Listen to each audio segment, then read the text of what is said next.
Kia ora everyone, ko Kirili, tōko ingoa, whakalofa, malo ale, taulofa lava, bulavanaka, kia ora, kia orana. Welcome everyone. It's our pleasure to introduce this Wednesday webinar, and we're really lucky to have Sam Best here from ICE. And he's got a lot on. Hopefully you've heard all about him and seen on 7 Sharp. And I'm going to actually leave it to him to introduce himself. Sam. Kia ora everyone. Yeah, my name's Sam Best. So I'm the chair for the Institution of Civil Engineers for New Zealand. For those who don't know who the ICE are, we're actually the oldest institution in the world, just over 200 years old, based in the UK. At 1 Great George Street. And so yeah, I've been the chair here for a couple of years, which is, you know, a voluntary role, and in my day job I'm a senior project manager for Higgins Contractors, who are part of the Fletcher Construction Group. And as you know, we're here today to talk about the Bridges to Schools program that we launched in May. And so I think what I'll do is I'll just play the 7 Sharp video clip for those who haven't seen it, so it gives you a bit of a flavour of what we're going to be talking about. So yep, just give us a sec and we'll try and get this going.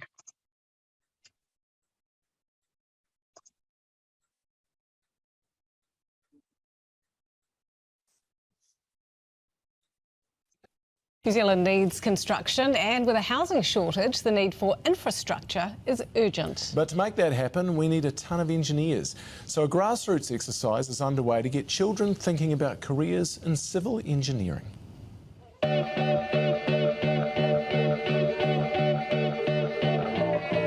100 components, 200 kilos of aluminium, 200 kilos of wood, 2.5 metres high and 13 metres long. A functional cable bridge constructed by school kids with the aim of building interest in engineering careers. Bridges to Schools is about making engineering careers tangible for young kids, because as a country we're desperately short of engineers. It worked well in the UK, but is it doing the trick here?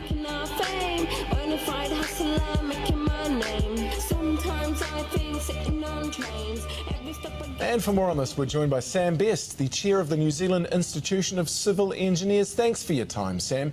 This seems like a fun idea. What's it all about? So, as engineers, you know, we're always looking for more engineers to keep building things in this wonderful world that we live in.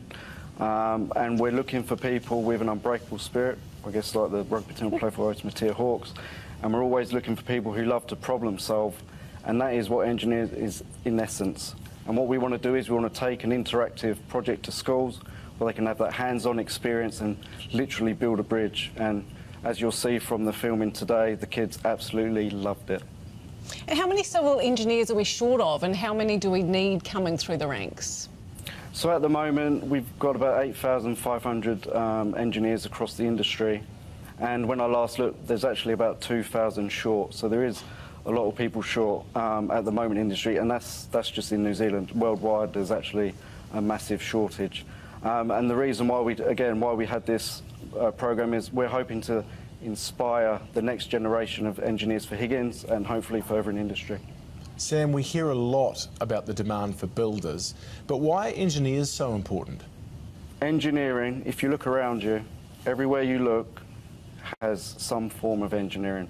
It might be the water that you drink, the waste you dispose of. It might be the bridge you drive over when you go to work, or the train you get to go to the cinema or whatever.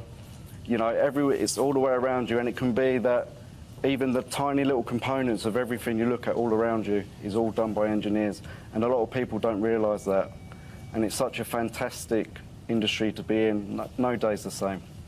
Okay, Sam, here's your chance to sell it to us. What's so good about a career in engineering? It's just awesome. I love it. I've been doing this 20 years. I've not regretted 1 second. I did an apprenticeship. I earned as I learned, and I got a lot of experience that way. No day's the same. There's always a challenge, which I enjoy. So if you like problem solving, it's definitely the industry for you. You can go all over the world with it. And And like I say, it's such a diverse career to be in, and it actually pays quite well as well. So there's many, many benefits, and even just getting to know some really cool people. Like I say, I've never regretted it, and I really encourage anyone just to get into engineering. Thanks so much for your time, Sam. Great to talk to you. No problem. Thanks very much.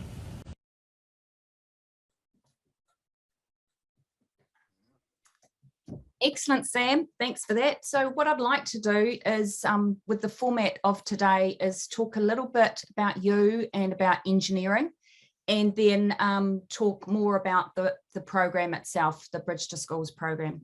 So in one of in the clip we saw, you mentioned about apprenticeships. Can you tell me a little bit more about these, and would you recommend that as a pathway?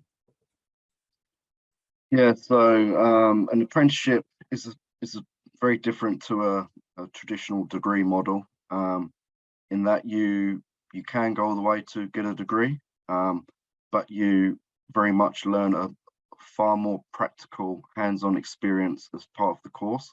So for example, my apprenticeship in England, the first year was about 8 months of theory and practical.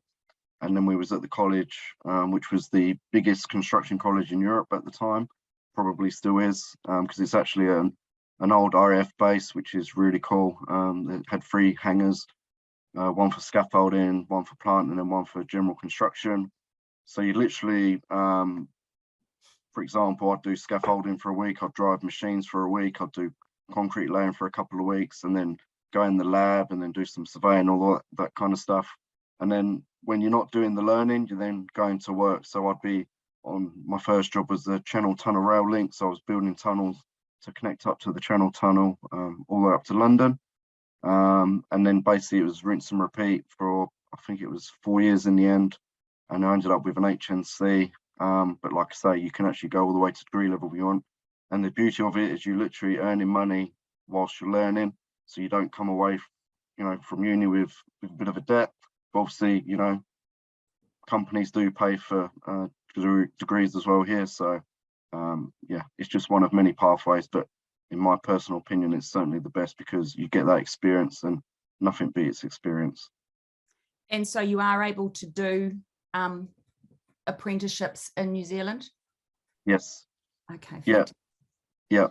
So part of, Higgins are part of Fletcher's. So Alexia, who's our early careers pathway lady, she's in charge of looking at all the various pathways, and apprenticeships is one of them. I think they're getting more and more common. I think the current government has had a bit of a push in that space, so they should be bigger. In my opinion, they still need to be way bigger, but that's just part of the problem we have with engineering construction in general. There's so much potential, we just need to keep driving it. I think engineering can often be misunderstood. So can you actually tell me a little bit more about what engineering is? What does it involve? And how does it differ from, if you start off with what does it actually involve? Excuse me. So yeah, as you saw from the clip, I say engineering is all around you. That's literal. This right now, what we're doing here using this technology, that's engineering. Everything you see or touch or see, if it's not part of the natural world, it's been engineered one way or another. And I'm a civil engineer, so that basically means I work in the infrastructure space. So it'll be, the water you drink, the roads you drive on, the trains you get to work, all that kind of stuff. So I think there's a big misconception out there that a lot of people, if not the majority, don't actually know what an engineer is. I think that's half the problem. So that's, one of the reasons why I'm doing this, heading up this program, to try and make people realise what engineering is, but also just, it's a great career to be in. It's great to be able to turn nothing into something. I mean, I get great satisfaction from that, and lots of people do, but a lot of people don't know what it is. So, as you know, Kerry, we're doing a lot of stuff in the background. This is just one of several little projects I've got going on, so we're going to try and change that. Yes, and I know your institution and Engineering New Zealand are very, very keen to support teachers. And you've talked about problem solving. So what are some of the other dispositional things? Because technology and engineering are so integrated. So what are some dispositions you think an engineer needs, or the passion, the drives, those sorts of things? I guess to be engineer, obviously, to be, you know, a designer, or, you know, one of the, I guess designer, you need to be obviously good at your maths and your physics. So that's a challenge in itself for a lot of people. It was for me, to be honest with you. I did struggle with my maths. Probably didn't help that I played up at school. But then, you know, that was just me, and I might have a bit of dyslexia, but anyway. But that's another thing that I want to change as well, is you don't have to be good at maths and physics to do engineering. I mean, engineers, that's another misconception. Engineers design stuff, right? They do all the design, all that kind of stuff, but who builds it? They're engineers as well. The construction workers, they're engineers. Everyone who plays a part in an engineering project is an engineer, as far as I'm concerned. So actually, there's not really many barriers if you think about it. You just need to be hungry, do the mahi, follow the process, and be safe. Just follow the health and safety, and, you know, anyone can be an engineer, anyone. Cool. So can you tell us a little bit about your work environment, who you work with, where you work, and the other professional organisations you work with, so we sort of get the idea of the big picture when it comes to engineering? Yeah, sure. So typically there's probably 3 parts of any project. You'll have the client, which, you know, for myself tends to be, my biggest client tends to be Waikakatahi, because I mostly do road and infrastructure. Then you'll have your designer. There'll be, you know, your Beckers, WSPs of this world. And those guys and girls, they're mostly office based. So they'll be in there, you know, doing all the CAD work, doing all the calculations. They'll be the ones really applying that maths and physics. And then you'll have the contractors, which is like myself, and we basically take the drawings, we take the budget from the client, and then we turn it into something. And, you know, there'll be times where we also need to apply maths and physics, you know, for example, temporary works, where we need to, you know, for argument's sake, dig a deep drain. We need to support the trench to keep the guys safe. So you have to do some calculation, all that kind of stuff for that as well. So they're your 3 key elements. And obviously the contractors are mostly site-based, and they'll have some time in the office as well. And then, yeah, between the 3 parties, you look at the whole life cycle of the project, right through from, you know, acquiring the budget, concept design, full design, and then construction, and then going through to the maintenance and M&E manual, all the maintenance plans, all that kind of stuff. So there's many facets to any project, and there's many roles of different types and calibers along the way. Brilliant. So what kind of salary, dare I ask, can people expect for future engineers? So at your, I guess your entry level as a site engineer, you're probably looking around 60k. And then when you're getting up to project management, you're probably looking at around up to 170k. Then if you're a senior manager, you're probably hitting the 2s and more. And then obviously if you're one of the big dogs at the top of the tree, then probably 500,000, I'd dare to say. I don't know. I'm not there yet, but maybe one day. Yeah. Out of your pay scale. Yeah. So what inspires you? Many things. So I guess the first one is when I started my apprenticeship, I did it with my best friend Spencer, and unfortunately he was killed in a car crash in our first year at college. And also I took it real bad. I fell off the rails a little bit, and it took me a while to get back there. So obviously I was in a bad place, but eventually I turned around and was like, you know what would Spencer do if he was still alive? And now I use that as I guess an inspiration to drive me harder and, you know, further in my career. So that's him. You know, he's always there, he's always on my shoulder. And then there's things like, I mean, just look around you, just look at some of the engineering we have. You know, you can go right back to the likes of Brunel, Thomas Telford, you know, just look at some of the bridges or the infrastructure that they've built over the years. There's just so much amazing engineering all over the world. And just to be part of any form of project, you know, especially the cool ones, is just great. But actually being able to give back to the community and society, that's inspiring in itself, because that's what we do. That is basically our day job. We do this for society, for community.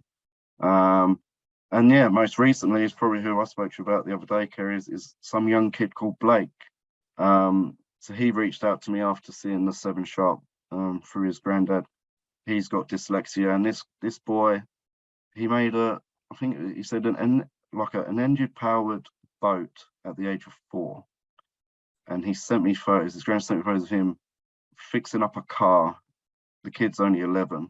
He's basically rebuilt an entire car with his granddad. So, you know, just people like that who, even though they've got, you know, difficulties, they still just push on and do some amazing things. So yeah, quite a few.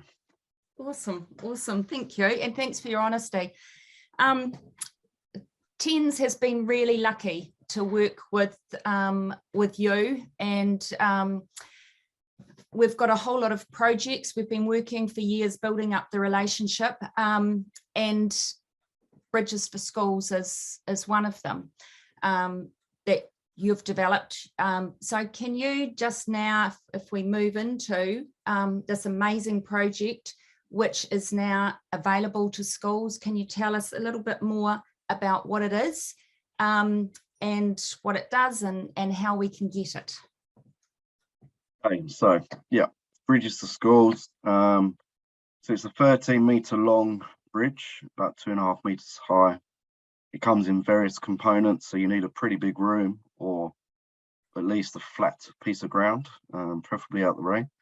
And it's like a big Meccano set, so we'll bring it round in a trailer. We'll unpack it, we'll set up the piers, and then once that's done, then the plan is you will sit down with the kids, we'll have a bit of a careers chat, and there's a PowerPoint presentation which you and I and Sarah have been working on to make sure that we hit all the right marks in terms of, you know, saying, you know, what is an engineer, what do we do, then going through the process of, you know, what is the career pathway, how do you get there, what do you need to learn, all that kind of stuff, even things like what you can earn. And then once we've done that, then we'll move into the introduction of the program itself in terms of the actual build, talk about the health and safety, because that's very, very important to make sure that they, you know, they don't drop anything on their toes and that kind of thing. And then, yeah, the actual interactive session, depending on their age, they may do the full build, or they may just do the bit where they essentially put together the panels, the floor panels, and then connect the cables. Whereas the full program is, because the piers are pretty high, you need to stand on a step ladder. That's where your older kids will be, you know, putting on them cables up there. So yeah, generally takes about 30 minutes to 60 minutes, depending on the age. And then, yeah, we'll take it all down and that's it. And it costs nothing. So it's absolutely free. Obviously, because it's, at the moment, there's only one bridge in the country. And yeah, let's just say I've had a lot of emails already, even more since that Education Gazette piece came out the other day. But the good news is I am in conversations with the Ministry of Education. So hopefully we're going to try and get some funding, which will produce at least one more bridge.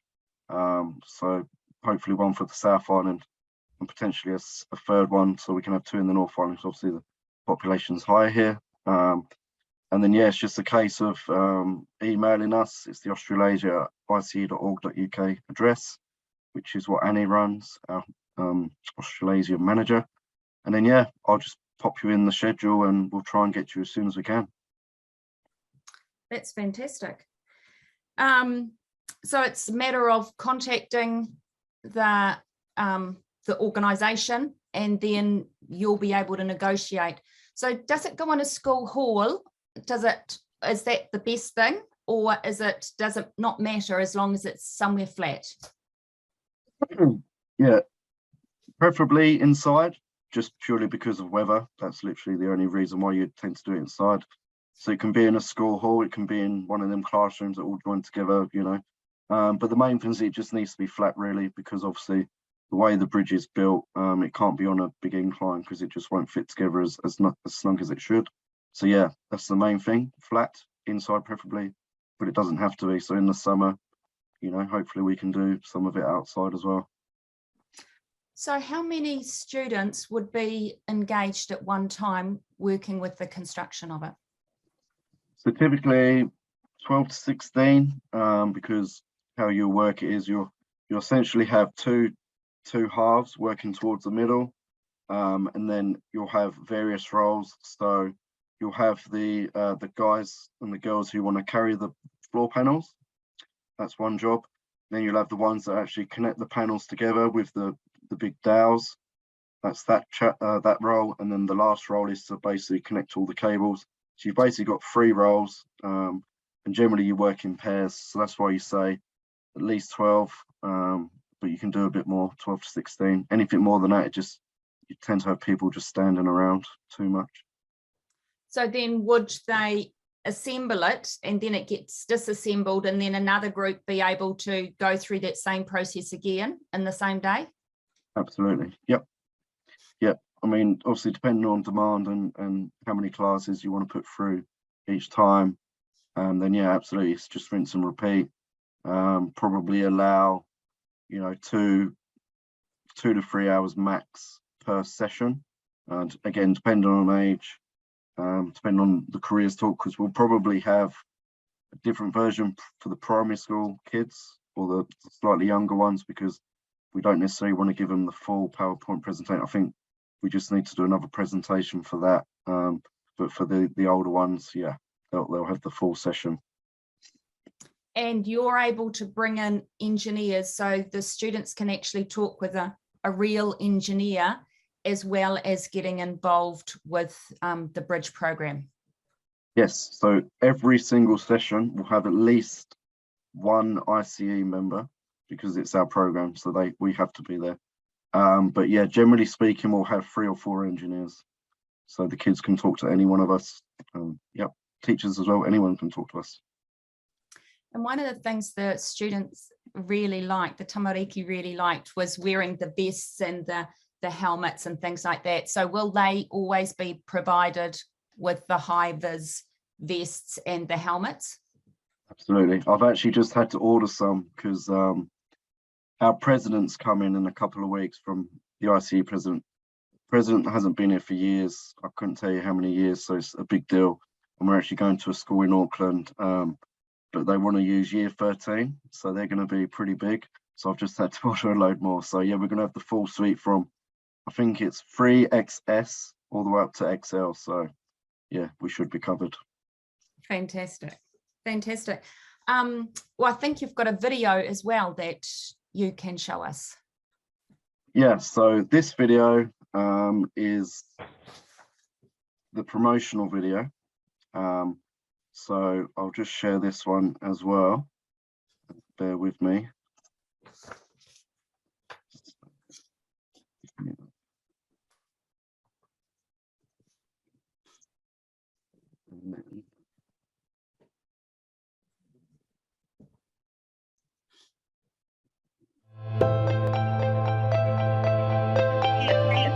We got the invitation a while ago and jumped at the chance to give our students an...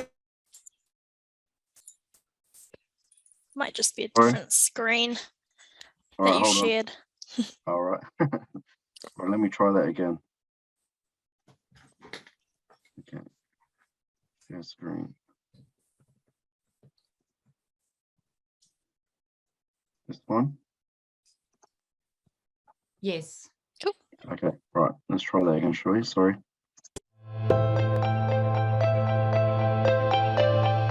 We got the invitation a while ago and jumped at the chance to give our students an experience around building bridges and showing them the importance of engineering, which we believe is a really important part of today's society and something that our children can learn a bit more about. just excellent to give kids an opportunity to understand what engineering's about and to spark an interest. And, you know, these could be our potential grads for 2035. It was great to see the kids start from almost zero, have a look at what they had and start to put this bridge together. They broke themselves into little groups and started forming parts of the bridge straight away. It was just really impressive to see that they could figure it out. It didn't need too much strength, but where it did, those 2 or 3 of them got together and shook the thing around to make it fit.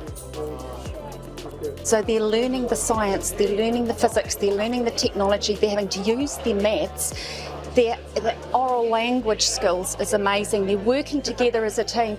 If you think about it, all of those 21st century skills we're after resilience and problem solving. We're after lateral thinking. We want kids to work together in a team, in groups. It's those skills we're after, and this is authentic learning in action. Any activity that gets girls in particular engaged in hands-on building and construction is just a great way to get them engaged in STEM subjects in general. Kids were absolutely stoked. They were so happy. I mean, I can't tell you how many smiles and wide eyes I saw tonight. They really, really loved it, and they said thank you. They really appreciate it. They even enjoyed the careers talk, I think, which can be a little bit boring, but the actual interactive part they really, really enjoyed. And so this Bridge to Schools program has been around with the Institute of Civil Engineers for maybe about 8 or 9 years, and it's been generating interest with schools and students in Europe and elsewhere for a long, long time. And so it's just fantastic to have it here in New Zealand. And Fletcher supplied all of the components. At AUT we manufactured and fabricated everything about the bridge. So we made the bridge. It's made of aluminium, timber and steel.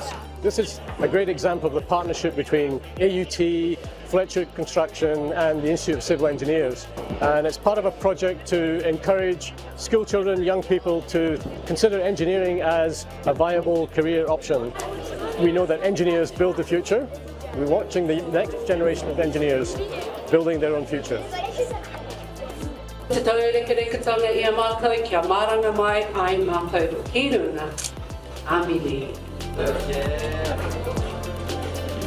At a young age, if you can make engineering fun, they'll remember that, and then hopefully one day they'll want to be like us and help us build some really cool stuff. The results is fantastic, and I wish I were a kid. If you want to get involved or you would like us to come to your school, just let us know. You won't regret it, I can guarantee that.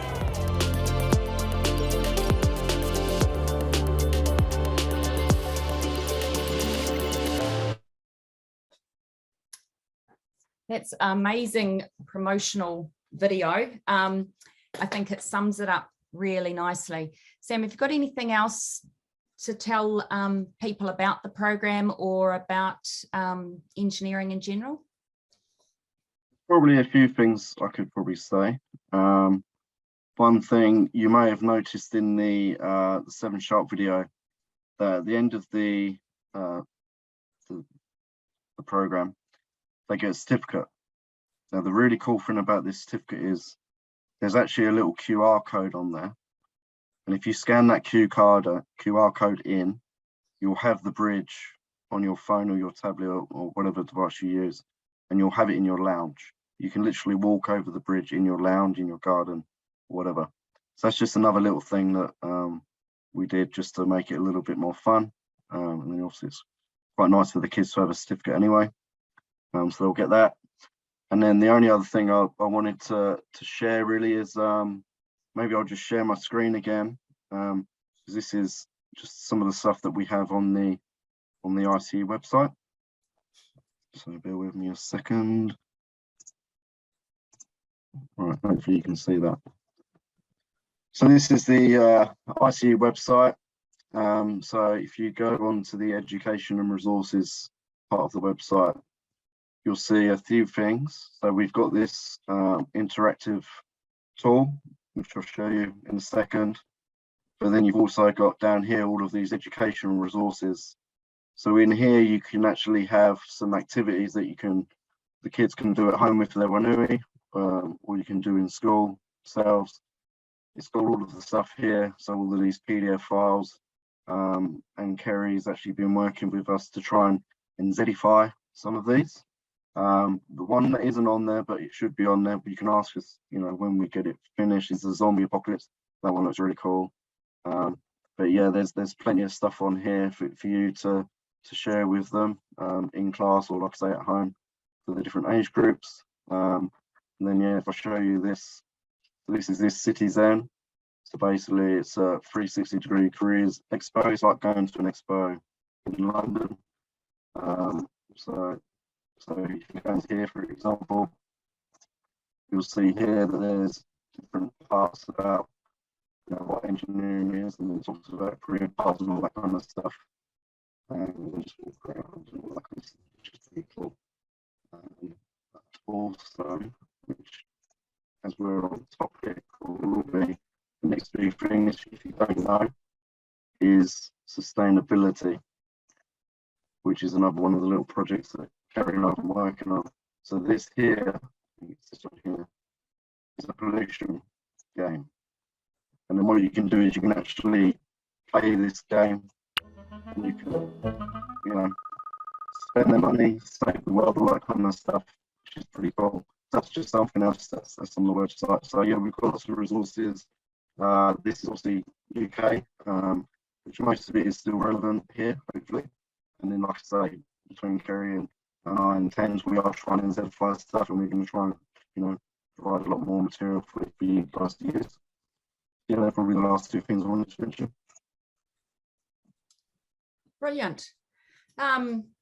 Those look amazing, absolutely amazing resources, and we will put the links to those and the links to the bridge program out when we send the certificate and things out to people. We will also send that information to everybody. That is a UK site, isn't it, Sam? So yep. TENZ is working with ICE and to create New Zealand resources. So those are UK based.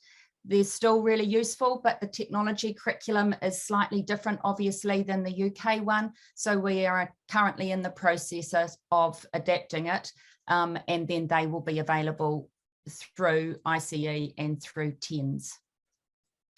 And we've got a whole lot of, as Sam has said, there's a whole lot of other things in the pipeline that we're applying for funding to see if we can get a lot of more linkages between ICE and Engineering New Zealand and TENZ to help teachers work with their tamariki to get knowledge and understanding about engineering and about STEM education. We've had one question, Sam, and that's that video that you've just shown. Is it available for use? Yeah, that's the whole point. So share away. Okay. Yep. So it's obviously a fairly big file, but yeah, we can find a way to send it to you. Okay, that would be fantastic. So is there anything else that you would like to add, Sam, before we open it up for questions? Yeah, I mean, one thing I would like to ask, which may end up coming in the questions anyway, like you said, Kerry, we're working on other projects. One is the sustainability game, which we've got funding for already. If that goes well, then obviously we're going to look to roll that out.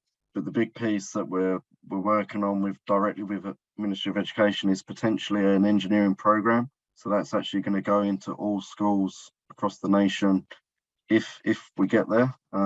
So I guess one thing I would ask is for any feedback from teachers.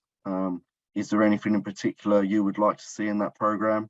We've obviously got lots of good ideas already. Bridges to School sustainability game, just to, you know, kick things off. But yeah, if there's anything in particular you think that the curriculum is missing that would, you know, pertain to engineering, then please let us know.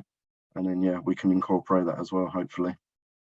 So that could be educational content, it could be delivery, or it could be programs, activities, actions as well. So it could be and maybe link with the community as well.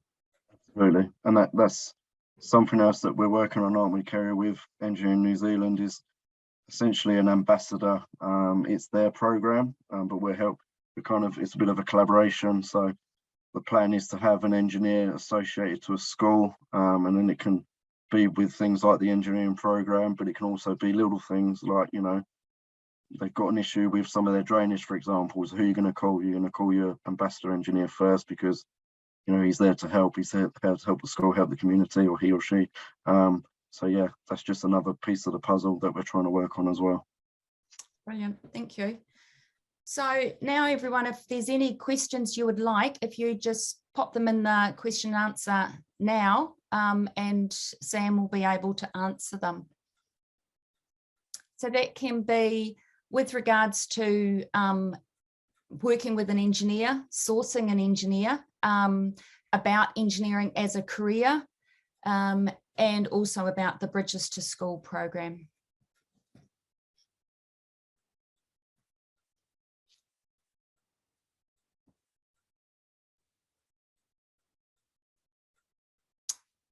Okay, well, I'll leave it. Looks like there aren't any questions. So that means that you've covered it all really well, Sam. And I can understand why there's not. I thought it was a really great presentation. I've been very, very lucky to be able to work with you for a long time now. And I know your passion for engineering, and I know that you are keen to not just get more engineers, but to get people inspired and be aware of what engineering is, understand what it is, and actually get involved in parts of engineering, even if it isn't the career. So the problem solving, the designing, those lateral thinking, all those soft skills that I mentioned. So Sam, I'd like to thank you and your team for developing the schools, Bridges to Schools program, and all the work you're doing in supporting our learners and our teachers, for giving up your time today to support teachers to be able to support their learners. And I'd like to also thank ENZ for helping us host today's webinar. We certainly really appreciate the support and the technical support. And I'd also like to thank all of you for giving up your Wednesday afternoon and working with us to pass on this information to your tamariki. So thank you, everyone. Sam, have you got any other concluding remarks? Reach out to us. It doesn't have to be the bridge. It can be anything. If you want help with engineering or anything like that, just help out to us. That's what we're here for. Like you said, Carol, I'm passionate about spreading the word about engineering. So yeah, just reach out. It might take me a little while. Give me a bit of time potentially, because I'm pretty busy. But yeah, please do. I'd love to share. Thank you. Okay. Thanks, everyone. And as Sam said, please stay in touch if you've got any queries or concerns. TENZ and the Institution of Civil Engineers are here for you. ENZ is here for you. So reach out if you do have any queries or concerns. Have a great day.